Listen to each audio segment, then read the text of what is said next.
Bonjour à toutes, bonjour à tous. Bienvenue pour cet avant-dernier After Sunday de la saison 2022 parce que c'était l'avant-dernière course. On était en Malaisie. Enfin, Thomas et Michel, vous étiez en Malaisie. Vous venez de revenir. Bonjour. Salut David. Éric et Margot, la même. Bonjour. Bienvenue. Merci à tous d'être là pour ce débrief MotoGP. Beaucoup de choses à dire sur cette course MotoGP, ce Grand Prix de Malaisie. Et puis, il y avait aussi du Superbike, Eric. Il y avait du Moto2 et du Moto3, évidemment, qu'on suivra avec toi, Margot, dont on fera le débrief. Et puis, Thomas et Michel, vous étiez en Malaisie sur le circuit de Sepang où il se passe toujours beaucoup de choses, mais pas de titre encore cette année en MotoGP. On débriefe ça tout de suite avec le débrief de Michel Turcot.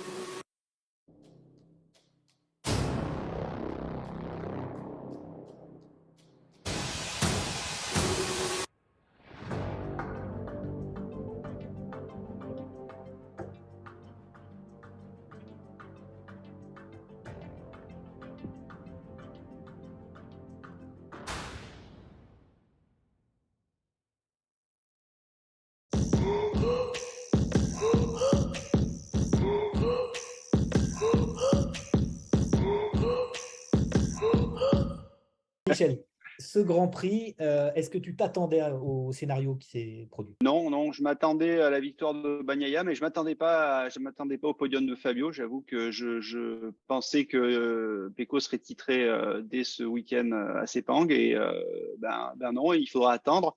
Alors il n'est pas titré, mais je vais dire, c'est un peu tout comme, hein, même si tant que c'est pas fait, l'espoir demeure pour Fabio. Mais enfin voilà, 2 points.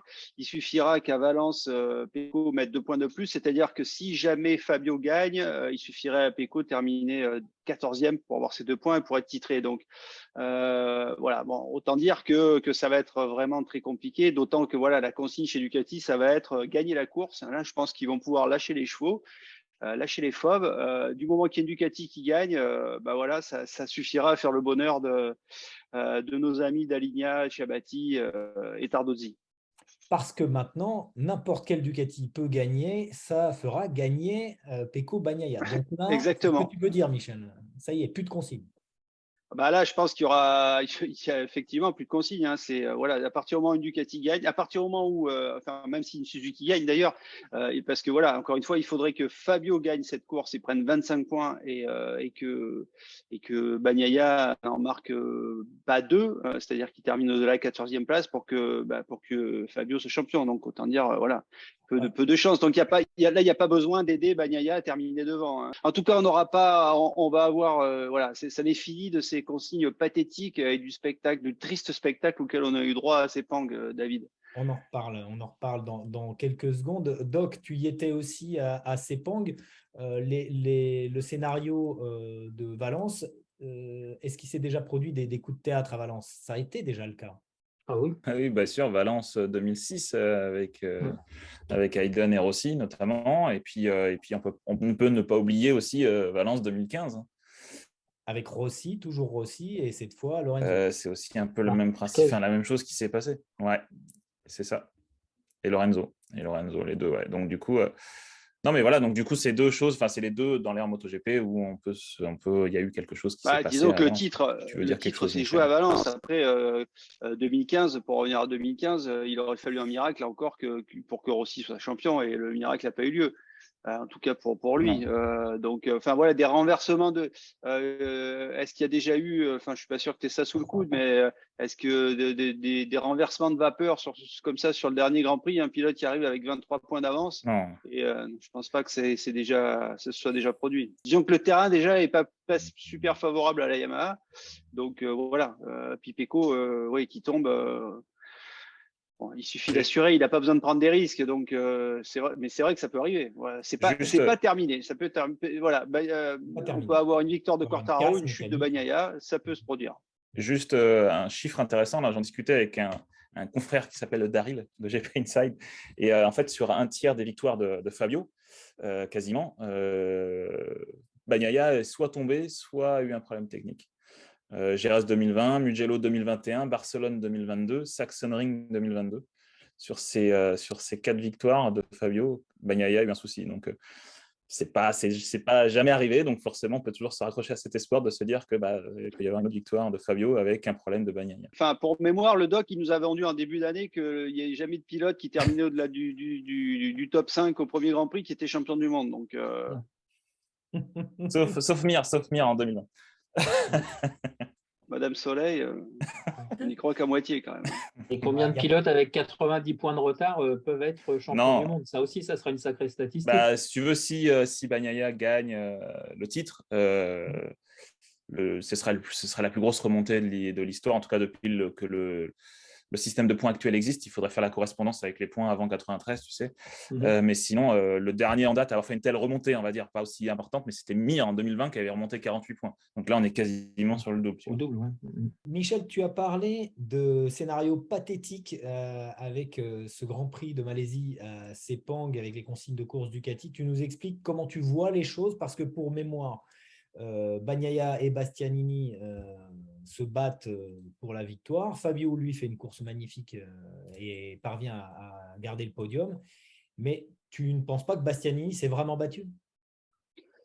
Si, Bastianini s'est battu. Non, mais quand je dis le spectacle pathétique que nous ont offert le conseil de direction de l'équipe, voilà, les cadres, hein, que ce soit, on a vu. Alors en plus c'est bien parce que maintenant on a quand même des caméras un peu partout pendant le Grand Prix, donc voilà, là les caméras, il y en avait plein dans le box Ducati, donc on a suivi les discussions animées entre Ciabatti et Tardozzi sur le muret. On a vu Tardozzi aller souffler quelques mots à l'oreille sur le muret du team Gresini. On a vu Daligna finir par s'agacer, se lever, d'aller voir les deux autres sur le muret pour dire à un moment donné, bon les gars, là il faut le calmer parce que effectivement, Bastianini, il voulait gagner, il a essayé de gagner, donc il est resté, il a mis la pression sur Bagnaia toute la course, il est passé devant, il a eu du mal à rester devant, donc il est repassé derrière. Et là, on lui a mis un panneau. Enfin, quand il était devant, on lui a mis un panneau Bagnaia au 12e tour, Bagnaia sur son panneau, en lui disant bon, maintenant tu calme-toi, tu laisses passer Pecco. Donc, alors effectivement, il a laissé passer, mais il a expliqué que de toute façon, il pouvait difficilement l'empêcher de passer parce qu'il était en difficulté il manquait de motricité, donc voilà, il n'était pas super à l'aise, donc il a laissé passer. À la fin, bon, on a senti comme un peu Aragon, il était sur ses talons ou à Misano, mais bon, il a pas fait n'importe quoi parce qu'il n'était pas en mesure vraiment de le prendre. Donc, mais il voulait gagner parce que voilà, encore une fois, lui, il joue cette 3e place au championnat. Donc cette 3e place au championnat, c'est un bonus à la fin. Il la dispute avec Espargaro. Donc pour l'instant, ils sont en 2-3 points, je crois. Voilà, il veut finir devant. On peut le comprendre. Maintenant, il sera coéquipier l'année prochaine de Bagnaia, donc c'est vrai que ça annonce un peu des relations un peu tendues, même si Bagnaia le prend plutôt à la cool et quelque part ça y rend service parce que d'avoir un adversaire, voilà, s'il est champion du monde, on pourra pas dire qu'il a été aidé par les autres parce que finalement ses victoires il les a construites, il est allé les chercher. Mais quand je dis le spectacle pathétique, c'est de voir voilà les discussions sans fin et après on a Tardozzi qui explique non il n'y a pas de consigne. Alors très bien, il y a des consignes. Ils étaient sur le les consignes. Ils étaient au panotage les trois quand même. Oui, bien sûr. À un moment donné, voilà, c'était qu'est-ce qu'on fait. Donc ils sont allés dire chez Gresini de passer un panneau à Bastiani pour lui demander de repasser derrière. Mais ce spectacle-là est quelque part pathétique. Alors qu'il y a des consignes, on les comprend. Mais pourquoi dire il n'y a pas de consignes? Parce que le discours officiellement, c'est non, ce qu'on demande juste à nos pilotes, c'est qu'ils prennent pas de risques et qu'ils fassent pas tomber Pecco. Évidemment, ils vont pas faire tomber Pecco. On veut pas revoir ce qu'on a eu en Argentine entre Iannone et Dovizioso en 2016, mais la situation n'a rien à voir. Voilà, c'est pourquoi à un moment donné ne pas dire à Bastiani, ok, écoute, on comprend, tu disputes, tu as un bonus pour la 3e place si tu termines 3e, donc ce bonus tu l'oublies, nous si tu termines 3e ou 4e, le bonus on te le donne puisque Bastiani est payé lui aussi par Ducati, il a un contrat avec l'usine, hein, donc il pourrait très bien lui dire voilà, ce bonus il est acquis, donc voilà, tu restes derrière. Si tu termines 3e ou 4e, on s'en fout. De toute façon, l'année prochaine, tu as une place dans l'équipe officielle. Ton bonus, il est acquis. Voilà, maintenant, tu joues derrière et on arrête d'avoir ces espèces de batailles qui n'en sont pas ou qui n'en sont plus. Voilà, moi, c'est ça que je trouve un peu pathétique quelque part. Après, voilà, encore une fois, il a fait un super week-end, Bagnaia. Pas facile, hein, 2 chutes aux essais. Il est 9e sur la grille. La pression, elle est là. Il fait une course de 9e, il est 2e au premier virage. Il prend un super départ, un super premier freinage. Voilà, il n'y a rien à dire. Il a pas volé sa victoire, il n'a pas volé sa position de leader. Et s'il est champion à Valence dans 15 jours, il aura largement mérité son titre. Hein. 7 victoires, voilà, depuis Stoner en 2007, aucun pilote en avait gagné autant chez Ducati. Donc chapeau à lui et chapeau aussi à. On va enchaîner sur Quartararo, hein, qui a fait lui aussi un super week-end. D'ailleurs, à regretter qu'il n'ait pas réalisé ce type de week-end en Australie la semaine avant et au Japon. Et voilà, c'est vrai qu'on l'avait plus sur le podium depuis l'Autriche au mois d'août. C'est dommage.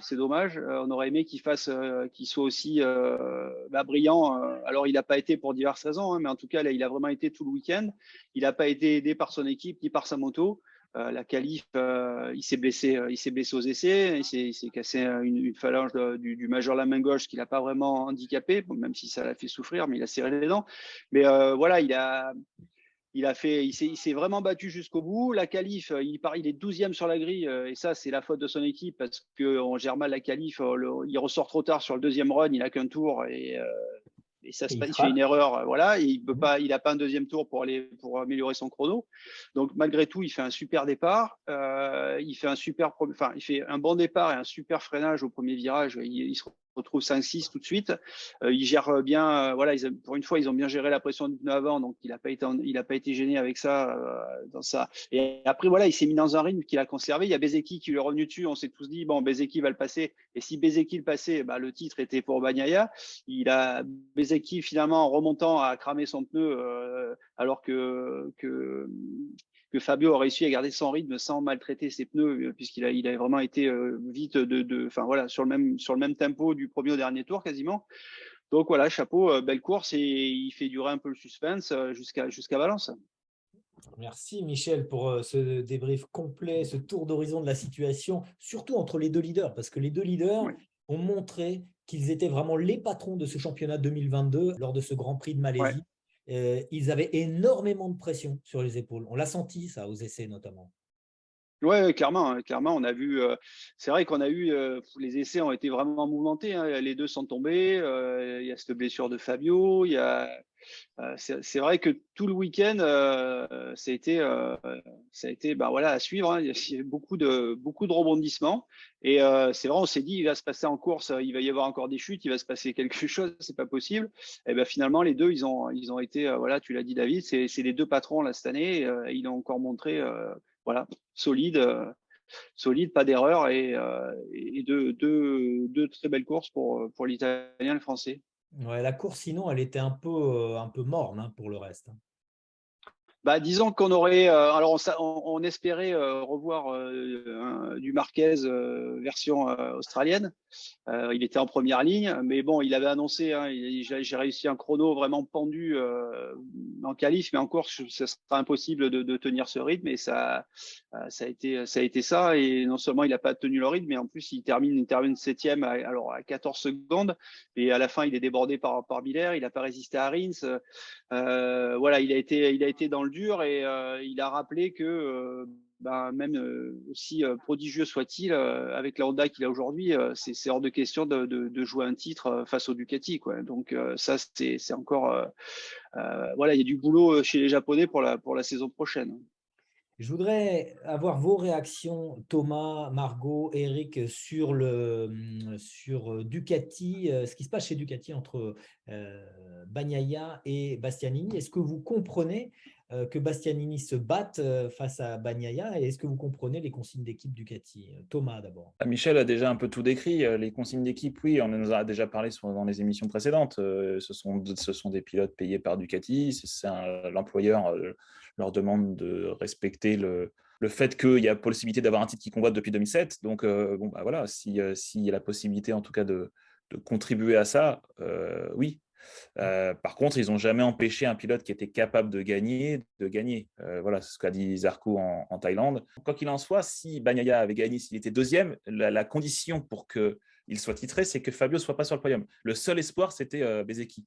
Donc, il aurait fallu mettre un coup de pression à Bezzecchi pour qu'il passe absolument Fabio. Mais dans tous les cas, si Bezzecchi ne passait pas, il n'y avait pas de titre. Donc, qu'il soit deuxième ou premier, même moi, je ne comprends pas vraiment l'intérêt de mettre la pression à Bastianini. Alors, effectivement, partir de la Malaisie avec un peu plus d'avance au championnat, forcément, ça met moins de pression quand on arrive à Valence, certes, mais dans tous les cas, le titre n'était pas jouable là tant que Bezzecchi n'avait pas passé Fabio. Alors, donc, moi, je me trompe peut-être, mais j'ai l'impression que Bastianini n'avait pas le droit de gagner cette course en Malaisie. C'est clair et net. Les trois moi, je ne suis pas patrons forcément d'accord. Je ne pense pas qu'il y avait un avis aussi. Ah non, mais ça les aurait, je pense que ça les aurait sérieusement gonflés, mais Bastianini, s'il avait pu la gagner, il aurait gagné. C'est ça. Ouais. Il a décidé qu'il jouait sa carte et on verra bien l'année prochaine. Et c'est sûr que ça va être hyper compliqué à gérer, la rivalité entre les deux l'année prochaine. Je pense qu'ils vont regretter Miller. Après, on verra de quelle manière progresse Bastianini, mais c'est vrai que la rivalité dans le garage, ça va être compliqué, surtout avec Carlo Pernat au milieu. Enfin bon, on l'a déjà interdit pour l'année prochaine de rentrer dans le garage, paraît-il. Carlo Pernat, qui est le manager de Bastianini, c'est ça. Voilà, et qui lui défend son pilote en disant voilà, lui, il joue sa place, il joue son salaire, il joue ses bonus, et il n'y a aucune raison d'aller l'empêcher. D'autant que aujourd'hui Bastianini, il est arrivé en Malaisie, il avait une solide avance déjà, il avait 14 points d'avance, donc c'est vrai qu'il n'y a pas quelque part, il y a juste à gérer pour avoir le titre au bout. Hein. C'est vrai que lui, il avait envie d'être titré en Malaisie pour s'éviter 2 semaines de plus parce qu'il sait qu'en rentrant chez lui en Italie, il va y avoir, ça va être avec les médias italiens, il va y avoir Michel, beaucoup de. Ouais. Si Bastianini avait le droit de gagner, il ne se serait pas excité comme ça sur le bord du muret. Le problème, c'est que, encore une fois, David, le droit et les consignes, elles ne sont pas claires. Elles sont pas claires. Ils ne veulent pas donner de consignes pour ne pas passer pour des gens qui donnent des consignes, mais en même temps, ils en donnent de manière un peu déguisée, ce que personne comprend. Et ils se ridiculisent en les commentant. Enfin, là, je parle surtout c'est surtout Tarzodi qui fait le cinéma. Donc, encore une fois, si les choses avaient été claires, s'il suffisait de prendre Bastianini en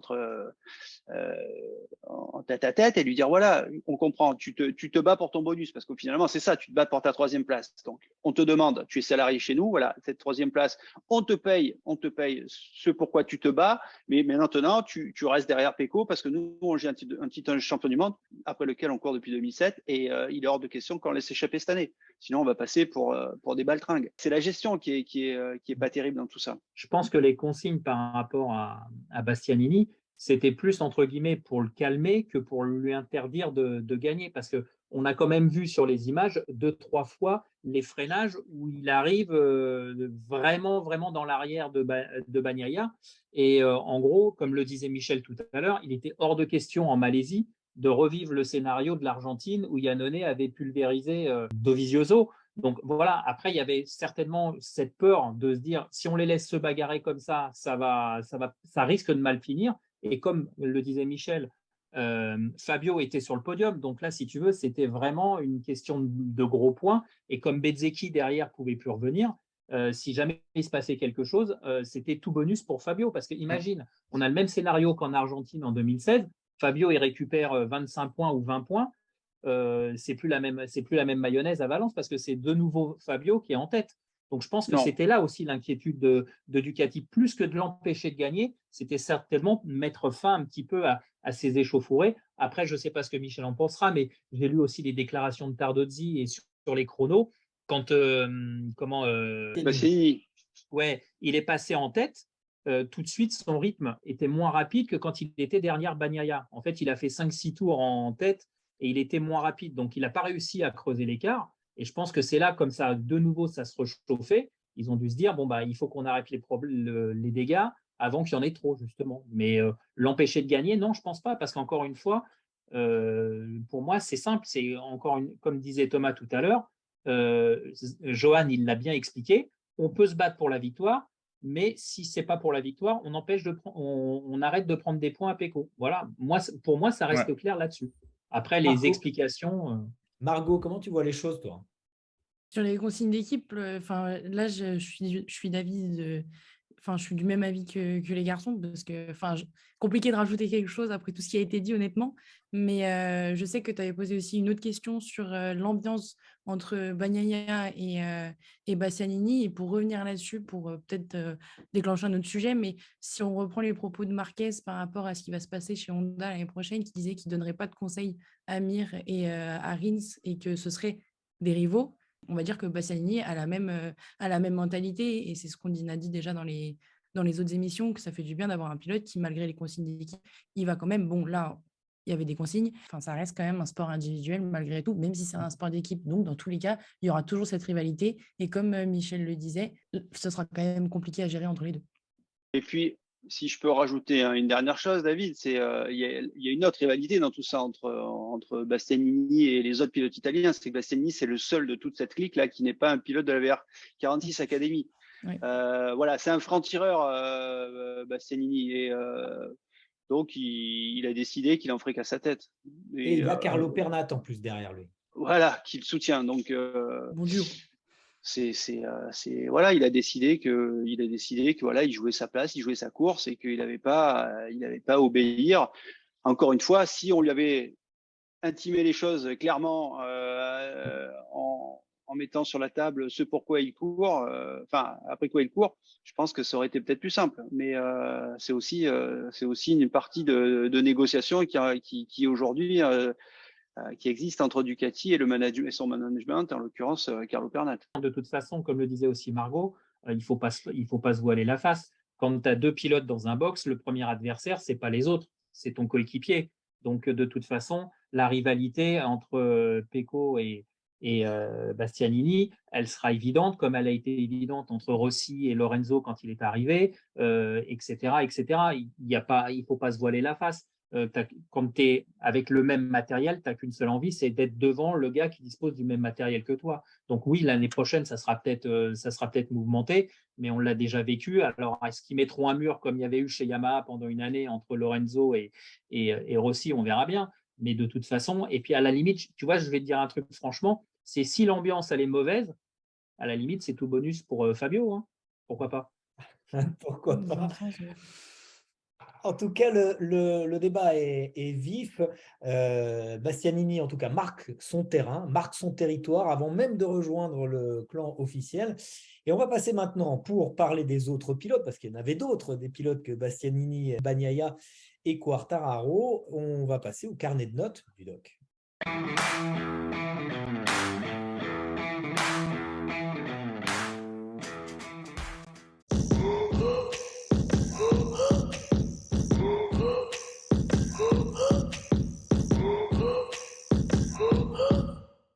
On va commencer par Aleix Espargaro, troisième du championnat, qui est sorti de la course au titre. Là. Oui, Aleix Espargaro, il est passé un peu à côté de ce Grand Prix, un peu inexistant tout au long du week-end. C'est vrai que clairement, oui, il avait encore cette possibilité, cet espoir de jouer le titre ce week-end, en tout cas de faire partie encore des prétendants à la couronne jusqu'à Valence.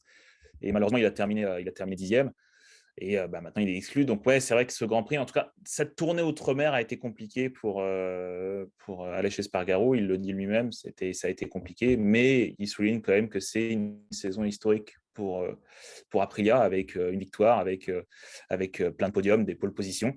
Et que le projet, en tout cas, qui a été mis en place depuis l'arrivée de Rivola, il y a quelques années maintenant, ça porte ses fruits. Donc, un peu comme Daligna quand il est arrivé chez Ducati. Alors, là, on voit que… Tu veux une note ? C'est ça? Oui.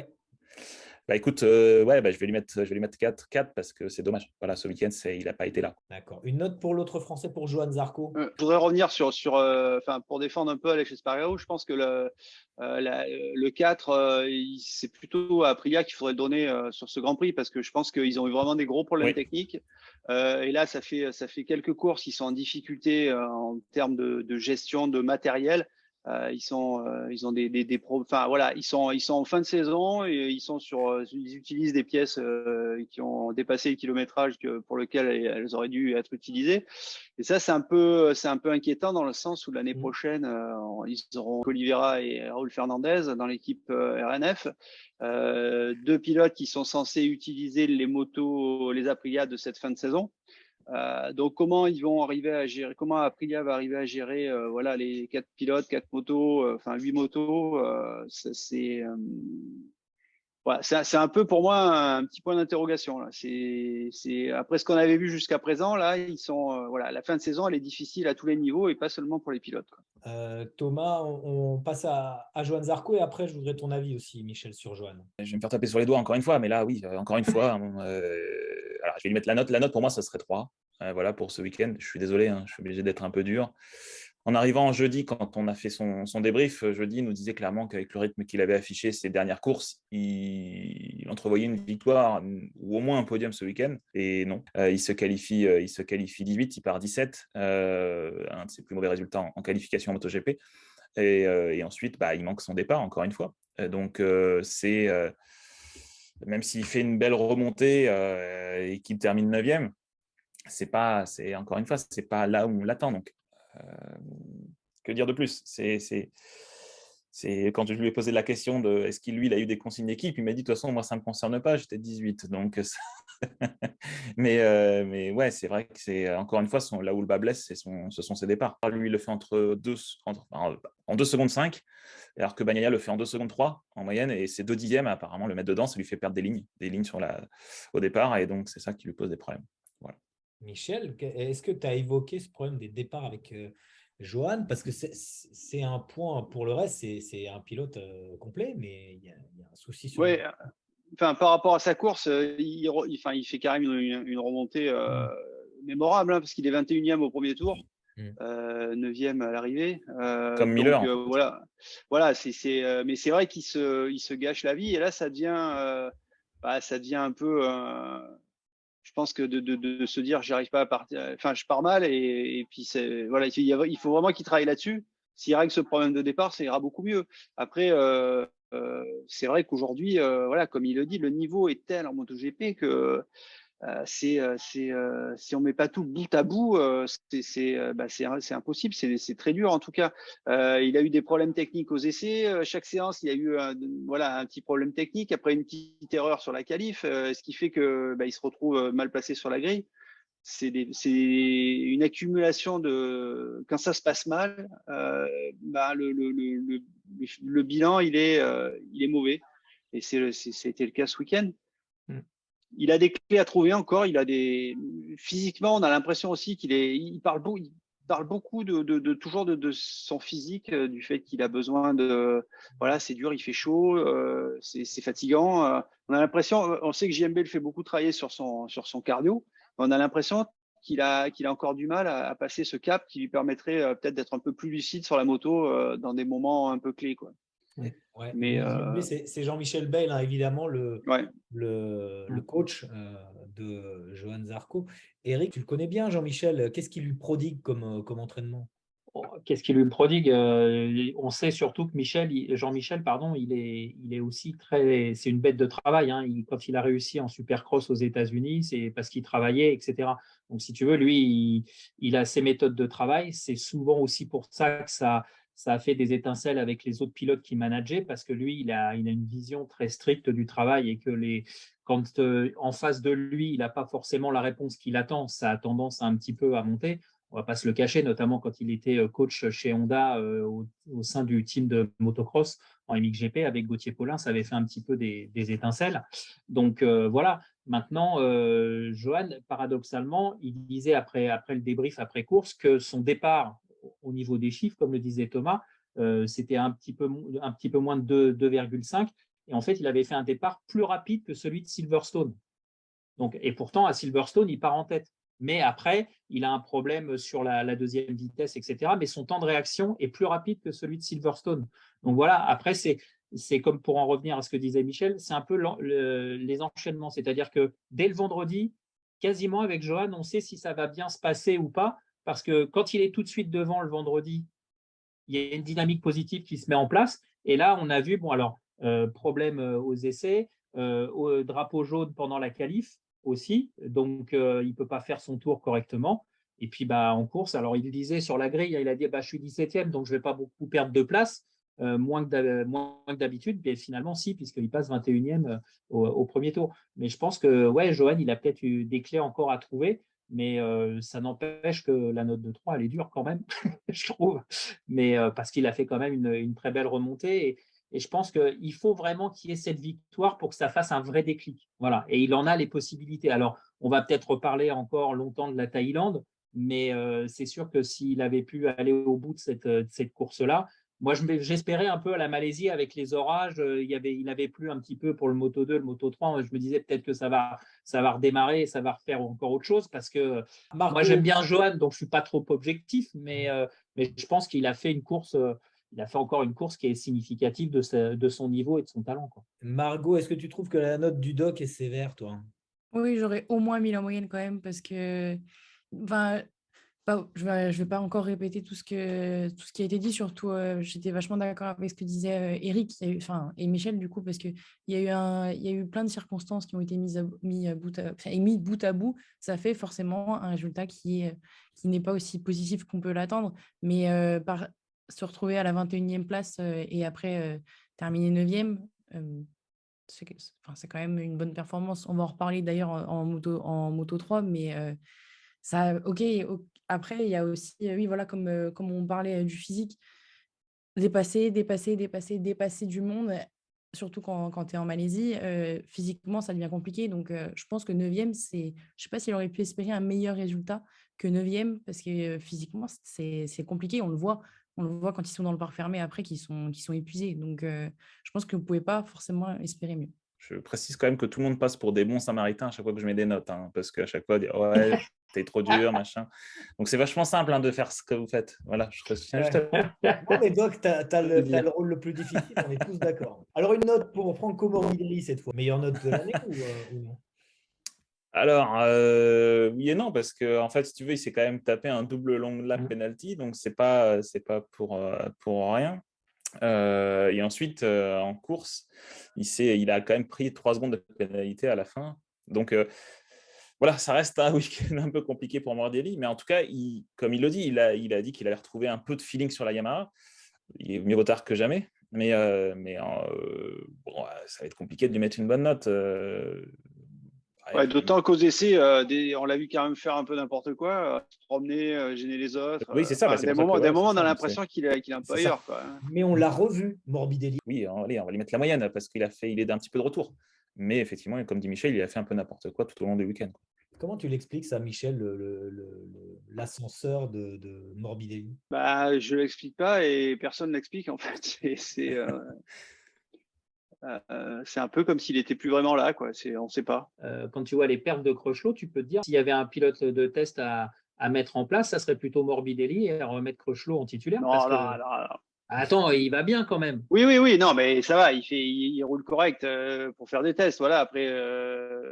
Ouais, mais enfin, en perf, non, mais ce qui est sûr, c'est que de toute façon, ni l'un ni l'autre n'arrive à faire ce que Fabio fait sur la moto. C'est leur problème. Et je pense que le problème de Morbidelli, c'est à partir du moment où Quartararo a commencé à lui faire des ronds autour et qu'il a essayé de faire la vitesse d'utilisation du frein et de la poignée de gaz qu'a Fabio et la vitesse de passage en courbe, il n'arrive pas à reproduire la même chose. Donc, et ça, je pense que ça le mine parce que c'est la seule manière d'utiliser la Yamaha.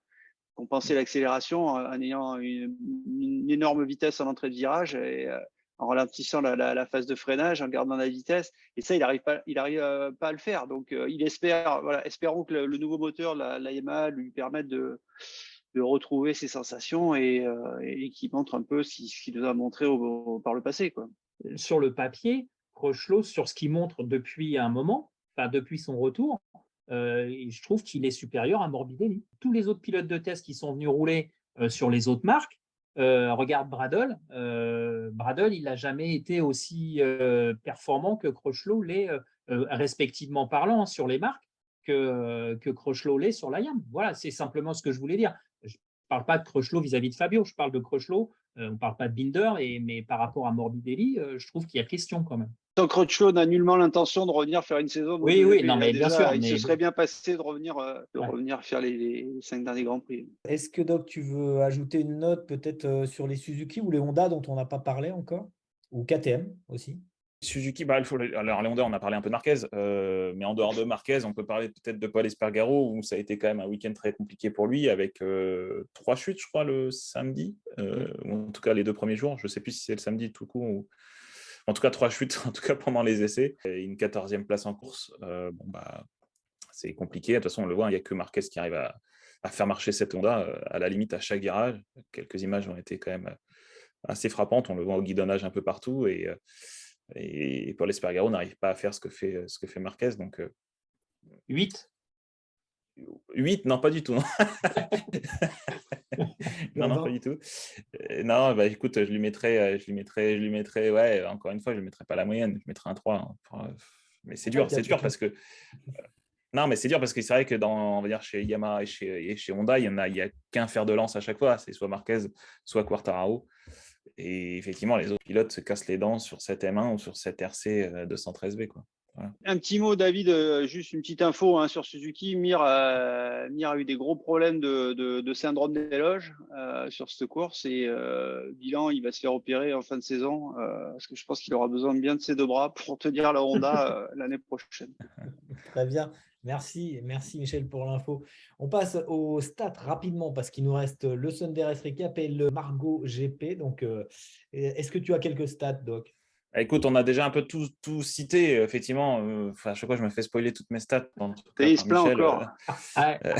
La prochaine fois, il faut commencer par les stats. Comme ça, on sera tranquille. Ouais, c'est vrai.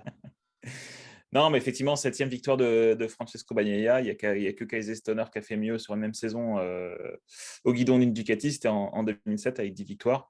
Bon, il rattrapera pas ce record. Il pourrait monter à 8 éventuellement à Valence, mais toujours est-il que ça montre que Bagnaia, cette saison, est quand même pas forcément du studio, mais ouais, qu'il est là. Et en tout cas, s'il a le titre, il le mérite en tout cas. Autre stat peut-être? On est à 31 podiums cette saison. Ouais, on est à 31 podiums cette saison pour Ducati. Donc, le dernier constructeur à avoir fait 31 ou plus, c'est Honda en 2011 avec 34. Donc, on voit que Ducati commence à jouer dans la cour en tout cas de Honda, qui a quand même dominé. De toute façon, au-dessus du classement, il n'y a que Honda.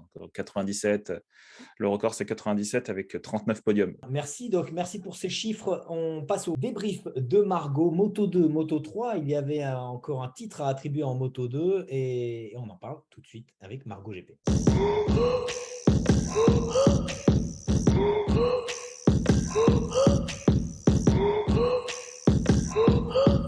Alors Margot, on commence par le Moto 2, une fois n'est pas coutume. Oui, pour une fois, on va commencer par le Moto 2. Il y avait plus de choses à dire ce week-end. Un coup de théâtre notamment, dans la lutte pour le titre. Oui, avec Ayugura qui, à première vue, était quand même en train de réaliser une bonne opération ce week-end parce qu'il s'était échappé donc avec Tony Arbolino en tête de la course. Il a passé la quasi-totalité de la course en 2e position. Et s'il terminait à cette place-là et que Fernandez, au meilleur de ce qu'il pouvait faire, terminait 5e, eh bien, il repartait quand même avec 12,5 points d'avance, ce qui est mieux que 3,5. Sauf que, comme vous l'avez vu, eh bien, il a chuté dans le virage 9, dans le dernier tour, un virage qui a fait quand même quelques dégâts ce week-end. On va en reparler aussi en Moto 3. Et donc, il perd les commandes du championnat puisque Fernandez fait 4e et a une avance maintenant de 9,5 points. Donc, quand c'est pas l'un qui chute, c'est l'autre puisque, pour rappel, eh bien, Augusto Fernandez a chuté la semaine dernière en Australie. Et Ayugura explique que pour lui, il devait se battre pour la victoire parce qu'une 2e place ne le faisait pas arriver à Valence avec un avantage suffisamment confortable. Alors certes, oui, c'est 5 points de plus qu'une 2e place, mais au final, ce week-end, il a un peu tout perdu puisqu'il perd la tête du championnat. Et puis, il fait au final aussi une mauvaise opération puisque Ayugura, on a vu que c'était un pilote tout au long de l'année qui a été très, très régulier, qui n'a fait que très peu d'erreurs. Et à ce moment-là, moi, je repense à la course d'Assen où là, il a fait certes quelques erreurs, mais il est quand même remonté très, très, très haut sur le podium, sachant qu'il était retombé à la 15e position. C'est aussi un pilote qui, à la base, ne tombe pas beaucoup. La dernière fois qu'il n'a pas terminé une course, c'était au Portugal, sachant que, pour rappel, au Portugal, tous les premiers pilotes étaient pratiquement tous tombés. C'était une chute collective, on va dire. Donc, pour Ayogura, la seule solution, enfin, il y a plusieurs solutions, mais le scénario le plus facile à retenir, c'est que si la semaine prochaine, il gagne et qu'il veut remporter toujours le titre, forcément, eh bien, il faut que Fernandez ne soit pas sur le podium. On va parler du vainqueur Tony Arbolino. C'est sa 3e victoire cette saison. Oui, et Tony Arbolino qui était un peu au-dessus du lot quand même, parce qu'il avait un meilleur rythme. Il a fait le meilleur tour en course dans le 5e tour. Et je vais encore me répéter, mais il était leader lors de 17 tours sur 18. Donc, il était, donc, comme je disais au début, avec Ayogura, il était vraiment au-dessus. Et là c'était, on va dire, plus simple pour lui, puisqu'il n'avait pas cet enjeu du titre comparé à Ayogura et à Augusto Fernandez. Il avait beaucoup de confiance. Il a expliqué qu'il était sûr de gagner, mais à chaque fois qu'il gagne, il le dit. Donc, c'est un peu habituel maintenant. Et c'est une bonne saison quand même pour Tony Arbolino, qui a fait quelques coups d'éclat cette année. Et c'est sa 2e année en Moto 2. Et pour l'instant, il est 4e au championnat. Et je vais terminer un peu aussi avec la suite du podium, puisque Alonso Lopez monte sur la 2e marche. C'est son 5e de la saison, son 5e podium. Et grâce à ce résultat, il prend la tête du classement des rookies, donc devant Pedro Acosta pour 3,5 points. Et il faut le rappeler aussi qu'il a loupé quand même un tiers de la saison. Donc, c'est preuve de ses performances et de sa réelle montée en puissance. Et que l'année prochaine, il peut être un sérieux prétendant pour le titre. Et donc, comme on parlait de Dixon juste avant, eh bien, lui, il monte sur la 3e marche du podium. Et c'est d'ailleurs le 6e cette saison pour lui, au même résultat. Et Sam Lowe n'était pas là. Oui, l'absent qui sera absent jusqu'à la fin de la saison, jusqu'à Valence. Il a décidé de mettre un terme à 2022 pour pouvoir mieux récupérer de son accident, donc, qui était blessé au bras gauche, si je ne me trompe pas. Et c'est une décision avec son team et lui, bien sûr, puisqu'il n'était pas à 100% de ses capacités physiques. Donc, il a pris une décision qui n'est pas forcément simple, mais une sage décision, je pense, pour l'année prochaine. Le Moto 2 avec la finale à Valence et l'attribution du titre en MotoGP, et en Moto 2, en Moto 3, c'est fait. Le champion a été couronné, mais on a eu droit à un retour, celui de John McPhee. Au terme d'une course en paquet qui nous avait un peu manqué. Ça faisait un peu longtemps qu'on n'avait pas eu une telle course en Moto 3, enfin avec un gros paquet. Et ce qui est remarquable, justement, c'est que John McPhee partait de la 22e position et qu'il a terminé premier. Et c'est aussi, il y a plein de choses à dire sur John McPhee, parce que c'est son avant-dernière course en Moto 3. Donc, c'est symbolique aussi de gagner une course lors de cette dernière saison, puisque l'année prochaine, eh bien, il aura 29 ans. Donc, la limite d'âge sera atteinte en Moto 3. Et sachant qu'il a eu beaucoup de problèmes, John McPhee, ce week-end, puisqu'il avait des problèmes au niveau des freins. Ça devenait compliqué pour lui, enfin surtout dangereux. Et samedi, il a hésité à arrêter. Et heureusement, tout s'est arrangé. Et heureusement qu'il n'a pas arrêté, puisqu'il fait une très belle remontée. Il fait la jonction avec le groupe de tête au bout 4 tours avant la fin, plutôt. Donc, l'expérience des plus de 10 ans de Moto 3 ont parlé, les plus de 10 ans, oui, c'est ça, ont parlé pour John McPhee. Il sort en plus il est sur une saison, on peut le dire, qui est quand même très, très compliquée, puisqu'il s'est cassé 2 vertèbres en début d'année et il avait fait son retour au Mans. Donc, son meilleur résultat pour l'instant, c'était une 5e place au Qatar. Donc, avec une victoire, partir du Moto 3, c'est une bonne chose. Et ça nous fait un doublé pour le team de Max Biaggi, le team Sterile Garda Husqvarna. Oui, le premier doublé de l'histoire pour le team de Biaggi, grâce au podium de Sasaki, c'est son 9e de la saison. Donc, je ne vais pas encore le répéter, mais c'est vraiment un pilote très, très fort en ce moment. Et Max Biaggi en a surtout profité pour annoncer qu'il s'agissait de la dernière course de son team en Moto 3 à Valence, sans pour autant préciser les objectifs en 2023. Alors, je ne sais pas si vous avez entendu des choses, Michel ou Thomas, vous qui étiez là-bas. Alors, en fait, si tu veux, Husqvarna, déjà ce week-end, il y a eu une annonce qui a été faite, c'est Intact GP qui récupère le projet Husqvarna en Moto 2 et en Moto 3. Alors, je ne sais pas s'il y aura un autre team Husqvarna en Moto 3, donc c'est-à-dire le team de Max Biaggi. Mais on peut imaginer que le team de Max Biaggi et de Peter O'Toole sera aussi l'année prochaine en Moto 3. Enfin, je veux dire, j'ai du mal à croire qu'il s'arrête. Bah, je sais pas, on le prononce comme ça, O'Toole. Eutel. Ouais.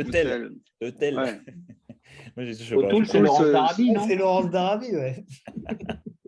Toujours est-il que j'ose imaginer qu'avec les résultats qu'ils ont faits, Ils seront là l'année prochaine, alors, probablement avec KTM, j'ose imaginer. Mais voilà.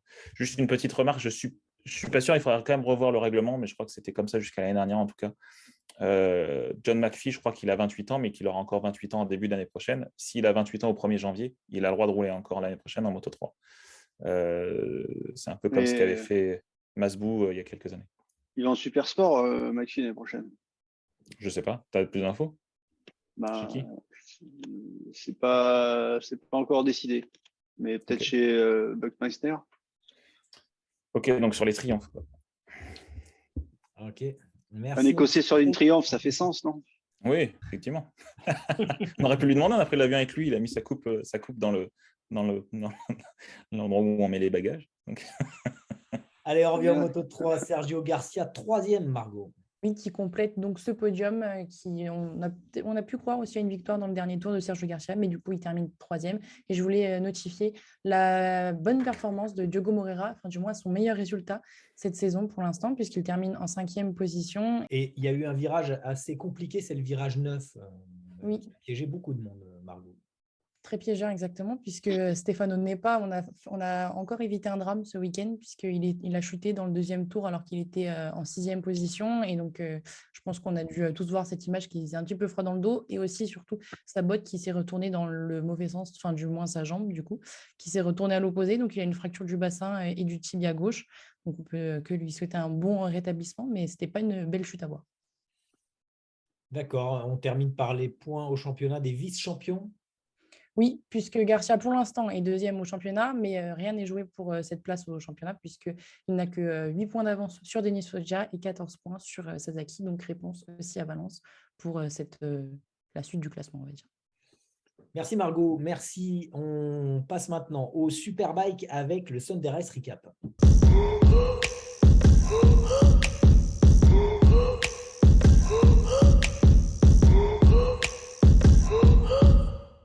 Le Sunday Race Recap, c'est ton heure, Eric, pour parler de Superbike avec encore Ducati, encore et toujours Ducati. On était en Argentine, hein, on est rentré pareil, hein, dans les 3 derniers rendez-vous de la saison. Hein.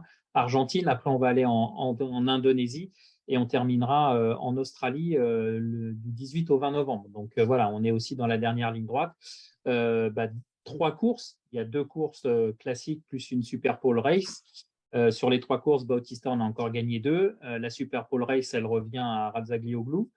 Et de fait, Bautista maintenant a 82 points d'avance sur Razzaglioglu, et Jonathan Rea est un petit peu plus loin maintenant. Il a quasiment 100 points de retard. Donc ça va faire beaucoup. Enfin bon, il reste encore pas mal de points à distribuer.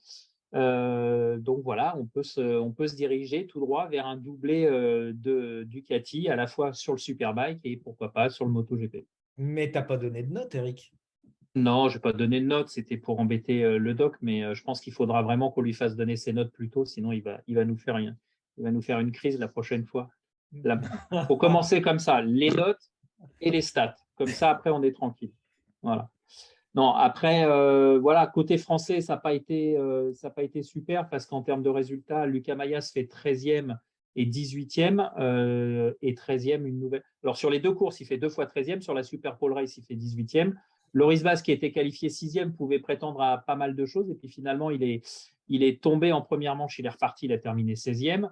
Et puis, pareil, en deuxième manche, il est tombé alors qu'il était pas trop mal placé, mais il est tombé au 2e tour et il finit 17e, donc hors des points. Et Christophe, je sais pas dans quelle, je sais pas laquelle. Excuse-moi, je te coupe. Je sais pas quelle est l'une des 2 chutes, mais il fait une très belle action avec un beau majeur pointé vers le pilote qui fait tomber. C'était pas mal. Ouais. Et puis Loris, il a été un petit peu, comment dire, aigre-doux sur les réseaux sociaux parce qu'il s'est fait pénaliser justement par ce doigt d'honneur à l'encontre du pilote qui l'a fait tomber. Il a pris une amende, je crois, de 1 000 € ou quelque chose comme ça. D'accord, ok. Ouais. Et ensuite, il a été assez vindicatif vis-à-vis de la direction de course parce que Leandro Mercado est tombé. Il est resté pendant 3 tours dans l'axe de la trajectoire des motos, etc. Alors qu'un drapeau rouge, effectivement, aurait été la bonne solution pour pouvoir, je veux dire, porter soin tranquillement à Leandro Mercado. Et il était assez remonté contre la direction de course par rapport justement à cette amende et la non-intervention correcte autour de l'Argentin. Ça Voilà. pose des problèmes en ce moment. Ils ont des problèmes avec les drapeaux rouges, les directions de course ou quoi? Je ne sais pas. Après, Pierre, c'est… pendant le débrief la semaine dernière, bon, on s'est un peu enflammé après coup, mais c'était quand même un peu pour ne pas retarder le départ MotoGP. On est d'accord, non? Bah, apparemment, parce que plusieurs pilotes ont soulevé le problème, dont Marquez durant la commission de sécurité vendredi dernier. Donc la direction de course s'est platement excusée en disant qu'ils n'avaient pas pris, enfin, pas vraiment vu ce qui s'était, voilà, ni pris la mesure de la situation, ni vraiment compris sa gravité. Donc c'est quand même curieux étant donné le nombre de caméras dont ils disposent, mais en tout cas, voilà, ils s'en sont excusés platement. Ouais, et ça n'a pas servi au Superbike, hein, pour autant. Écoute, pour l'instant, non, on verra la prochaine fois, mais bon, tout ça pour dire que ouais, Loris, il n'a pas passé un très très bon week-end.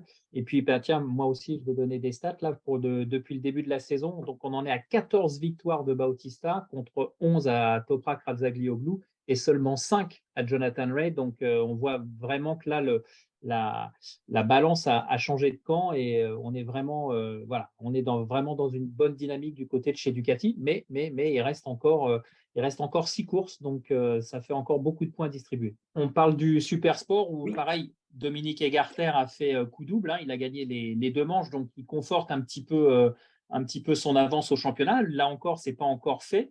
Hein, il reste 100 points à distribuer, je crois qu'il en a 85, donc il y a un ballottage plus que favorable pour Egarter. Du côté des Français, c'est du côté du GMT qu'il faut se retourner. Donc, Jules Cluzel a fait 2 fois 6e en Argentine. Andy Verdoya n'a pas terminé la première manche et il fait 9e dans la seconde. Et puis, l'actualité du GMT, c'est quand même l'annonce de la signature de Valentin Debise pour l'année prochaine en Supersport mondial et surtout la signature de Baldassari en Superbike. Donc, qui confirme le fait qu'il y aura bien une moto en Superbike et une moto en Supersport. Après, on sait que Jules Cluzel arrête. Maintenant, quid de Andy Verdoya, ça, on en saura un petit peu plus ultérieurement, j'imagine. Mais je ne suis pas certain qu'il reste au GMT. Il n'avait pas d'informations. La dernière fois, on l'a croisé sur le circuit du Castellet lors d'un stage de pilotage. Andy n'avait pas d'informations sur son avenir pour l'année prochaine. Donc, après, ça va être, on ne va pas se le cacher, ça va être un problème budgétaire, tout simplement. Donc, s'il trouve des partenaires ou si Eric De Seine, encore une fois, qui est un peu derrière lui, arrive à lui trouver une opportunité, ça le fera. Mais c'est vrai que Andy, c'est un garçon qui est doué, c'est un jeune qui est doué, mais il a marqué un peu le pas cette année. On pouvait s'attendre à mieux. Donc, c'est sûr que les résultats ne parlent pas forcément en sa faveur, quoi. Voilà. D'accord, très bien. Alors, en Superbike, encore peut-être un nouveau vainqueur venu des Grands Prix, un nouveau champion venu des Grands Prix, un peu comme Checa, Biaggi, Guintoli ou Bayliss. On en parlait avant l'émission avec vous tous. Il y en a qui ont échoué aussi, des pilotes venus des Grands Prix, Doc. J'aime bien être pris de court comme ça. Barros, voilà, je te lance. Barros. Non, Barros, Nakano, Aoyama, il y en a eu pas mal, effectivement. Randy aussi. Oui, Randy, effectivement, sur la Suzuki, ça a été une saison compliquée avant que Crescent passe chez Yamaha. Mais c'est vrai que c'est dans les deux sens. Il y en a qui arrivent plus ou moins bien en MotoGP quand ils viennent du Superbike et inversement, il y en a qui se cassent les dents quand ils arrivent du MotoGP en Superbike. Donc, c'est intéressant. Ouais, il faut aussi dire aussi que certains sont arrivés, pas forcément sur les bonnes motos. Quand Checa est arrivé, il est sur la Ducati. Quand Barros arrive, il est sur la Honda. Et la Honda, ce n'est pas forcément la meilleure moto à ce moment-là. Ouais. En tout cas, ce n'est plus les motos dominantes de chez Honda, comme l'était la RC45 ou la VTR SP qu'avait Colin Edwards quand il a gagné ses 2 titres. Donc voilà, il faut aussi remettre un petit peu les choses. Et c'est aussi pour ça, après je te redonne la parole, Doc, que certains pilotes de Superbike ne veulent plus monter automatiquement en MotoGP parce qu'ils savent que là aussi, l'importance d'être dans la bonne structure avec la bonne moto fait aussi la différence. Réal l'a dit plusieurs fois, Et Toprak Razgatlioglu l'a aussi dit en disant je veux être sûr d'avoir le bon package pour m'exprimer, sinon je préfère rester en Superbike. Pour avoir traîné mes guêtres dans le paddock et arpenté ce paddock et avoir échangé avec des team managers du paddock de Grand Prix, ils ont un peu, disons qu'ils sont réticents à prendre des pilotes de Superbike. C'est pas aussi naturel que de prendre des pilotes qui viennent des catégories comme Moto2. C'est pas vrai, David. Il y a eu des, Spies, Crutchlow sont des exemples qui montrent que voilà. Après, je pense qu'il y a quand il y a une adéquation entre le potentiel du pilote, ses aspirations, son âge, ça peut fonctionner. Toprak, s'il n'y avait pas eu son manager derrière, je pense qu'il serait aujourd'hui en MotoGP. Je pense que, encore une fois, pourquoi Lynn Jarvis se fait pas un switch entre Morbidelli et Razgatlioglu, ça serait peut-être le moyen de faire un petit truc, quoi. Il y a pas mal, il y a d'autres pilotes, juste pour rebondir. Il y a Augusto Fernandez qui vient du paddock Superbike. Il y a Morbidelli aussi qui vient du paddock Superbike. Superstock, non? Comment? C'est Superstock. Oui, oui, Petrucci aussi. Petrucci, il y a plusieurs, Xavier Simeon aussi qui a fait quand même une saison en MotoGP. Mais là, je voulais juste dire pour la partie historique, le seul pilote qui aurait pu, en tout cas récemment, être titré en MotoGP et en Superbike, c'est le regretté Nicky Hayden qui aurait pu faire ça quand il est passé en Superbike. Mais sinon, aucun n'a réussi à être titré en MotoGP et être titré en Superbike, dans ce sens-là en tout cas. Ouais, même dans les deux sens en fait. Ah, oui. Biaggi, on n'était pas loin. On n'était pas loin, ouais. Mais non. Mais pas loin. Très bien, messieurs, merci pour ce débrief, très long débrief sur ce Grand Prix de Malaisie. Il en reste un à Valence. On débriefera ce Grand Prix de Valence avec le titre MotoGP qui ne devrait pas échapper à Pecco Bagnaia, sauf miracle. Mais ce miracle, on y croit et on aimerait bien qu'il se produise parce que Fabio Quartararo pourrait décrocher une deuxième couronne. Il est encore en lice. On verra le résultat dans 15 jours et puis nous, on se retrouve juste après. Après, si Ducati et Bagnaia sont champions, je pense qu'ils ne l'auront pas volé en tout cas. Même si on préférait quelque part que notre Fabio Quartararo national conserve son titre. Mais bon, soyons honnêtes, je pense que Ducati a fait tout ce qu'il fallait cette année pour être champion et Pecco était à la hauteur en tout cas des ambitions de ses employeurs. Donc bravo à eux pour ce qu'ils ont fait jusqu'à présent, quoi. J'ai le sujet polémique pour le débrief de Valence. C'est est-ce que Fabio a perdu le titre ou est-ce que c'est Pecco qui l'a gagné? C'est surtout Ducati qui l'a gagné là. C'est Yamaha qui l'a perdu. C'est le mot de la fin de cette émission. On est chaud. On garde un peu d'influx pour le Grand Prix de Valence. Merci à tous d'avoir débriefé ce Grand Prix de Malaisie et on se retrouve pour la finale à Valence. Merci à tous. Ciao. Bye bye. Salut. Salut.